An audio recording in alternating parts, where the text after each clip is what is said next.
Hey, what's going on, guys? And for today, we are going to discuss if Medicare covers assisted living costs.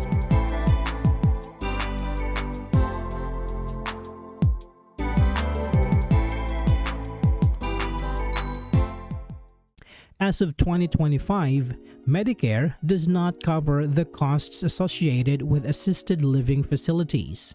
This exclusion applies to both original Medicare Parts A and B and Medicare Advantage Plans Part C. Assisted living is categorized as custodial or long-term care, which is not considered medically necessary and therefore not covered by Medicare. While Medicare will not pay for room and board or daily living assistance in assisted living settings, it continues to cover medically necessary services such as doctor visits, hospital stays, and skilled nursing care when prescribed by a healthcare provider. Now, let's discuss what Medicare covers. Hospital stays. Medical Part A covers inpatient hospital care, which includes services received when formally admitted to a hospital by a doctor. This coverage includes semi-private rooms, meals, general nursing care, medications, and other hospital services.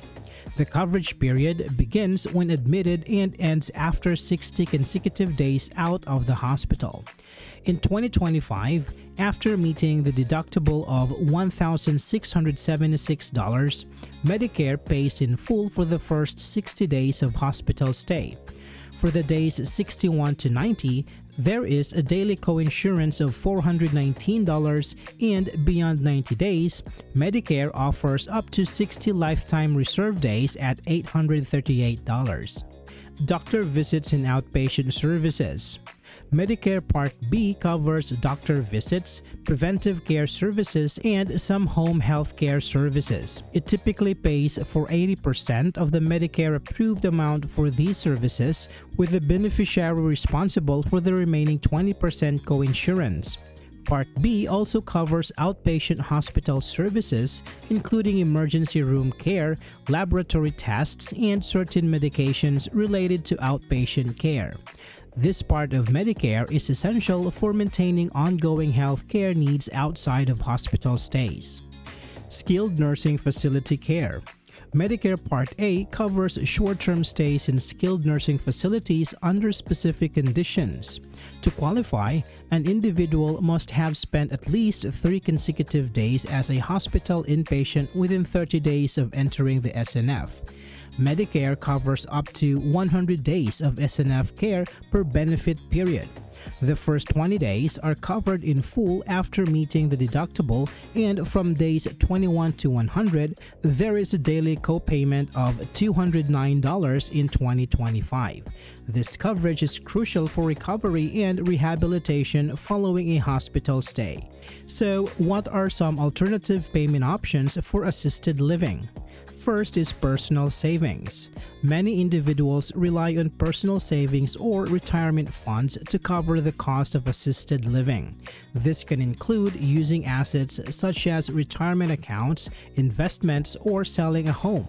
It is essential to plan ahead and manage these funds carefully to ensure they last throughout the stay in assisted living. Medicaid. Eligible low-income individuals may qualify for Medicaid assistance, which can help cover some costs associated with assisted living in certain states. Medicaid programs vary by state, and not all states offer coverage for assisted living. Eligibility is typically based on income and asset limits, and the specific services covered can differ significantly. Long-term care insurance. Specialized long-term care insurance policies can help cover the cost of assisted living and other forms of long-term care. These policies typically require premiums to be paid before benefits are available and can provide financial protection against the high cost of long-term care services. It is advisable to purchase these policies early in life, as premiums increase with age and health conditions may affect eligibility. In conclusion, While Medicare does not cover assisted living costs, individuals can rely on personal savings, Medicaid eligibility, or long-term care insurance to manage these expenses, ensuring financial stability during long-term care needs. I hope this video is helpful for you guys. Thank you so much for watching, and I will see you on the next one.